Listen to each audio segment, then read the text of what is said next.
Shalom peuple de Dieu, nous disons merci à Dieu pour cette opportunité qu'il vient de nous accorder ce soir pour que nous parlons de sa part.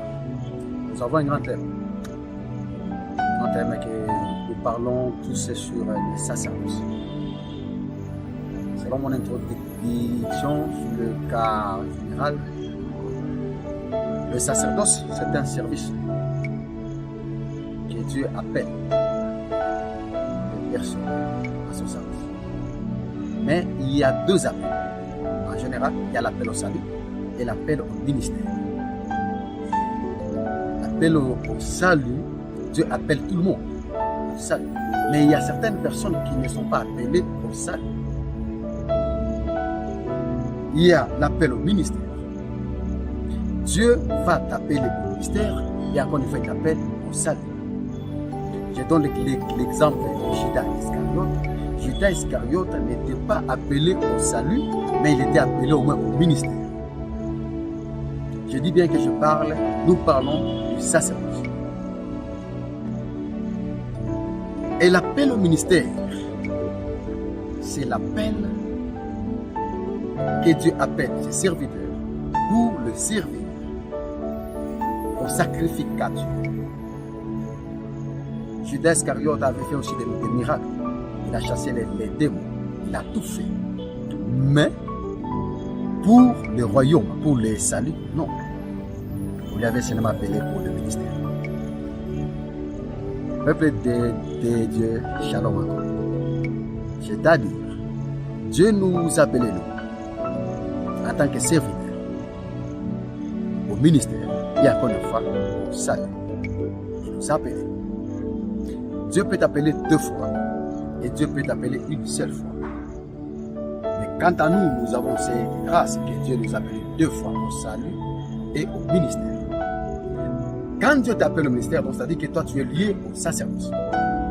C'est par là que tu vas comprendre que et dans chaque appel, il y a toujours des interdits. Il y a ce qu'on appelle les interdits universels. Les interdits universels, c'est quand Dieu t'appelle au salut. Et nous trouvons ces interdits-là dans la Bible. Premièrement, les 10 commandements. Et deuxièmement, les commandements de Dieu. Il avait scindé les 10 commandements en deux. Voilà les interdits universels. Et l'appel au salut aussi, nous trouvons aussi des interdits. Que Dieu, quand Dieu appelle une personne, Dieu donne ses interdits à la personne. C'est ici qu'il y a un grand combat au ministère. Et il y a aussi des confusions au ministère. Il y a les autres qui disent que notre Dieu m'a appelé. Mais quand tu lui poses la question, quels sont tes interdits? Il ne sait pas. Je peux te donner certains interdits à des hommes de la Bible. Exemple, l'homme de force avec les 7 péchés de Samson. Cette personne avait l'interdit personnel. On ne te coupe pas les genoux. Ça, c'était pour lui seul. Pour lui seul. Ce n'était pas pour tout Israël. Non, c'était pour lui seul. Voilà les interdits. Voilà l'interdit. Et Dieu avait donné à l'homme de la Bible d'Adam, ne mangez pas l'arbre. Ça, c'était pour lui seul. Ce n'était pas pour tout le monde. Même s'il avait mis les enfants au monde, c'était pour lui seul.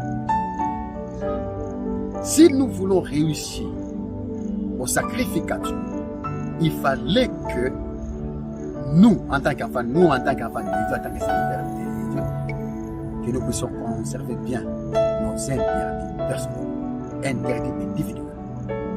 Premier degré, il fallait que tu saches les interdits, tu connais les interdits.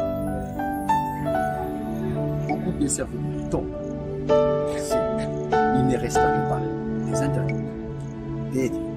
Il peut être en haut, il peut faire des sacrifices. Vous voyez qu'il travaille mieux, il fait tout ce qu'il va aller.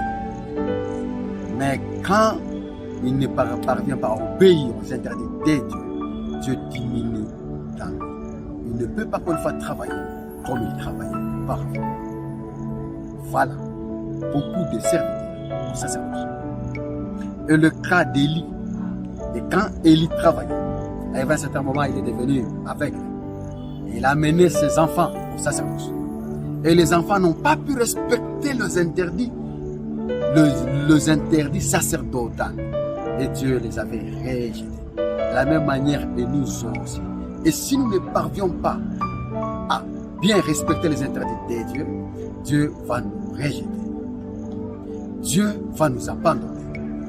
Et Dieu va diminuer dans nous. On va essayer de travailler en tant qu'humain, mais on va échouer. On ne fait pas l'œuvre de Dieu sans lui, mais on fait l'œuvre de Dieu avec lui, en respectant ses interdits.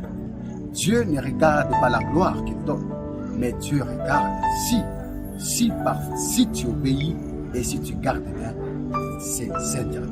C'est là où Dieu regarde. Et si tu gardes bien les interdits de Dieu, tu seras un homme meilleur, tu seras un homme puissant.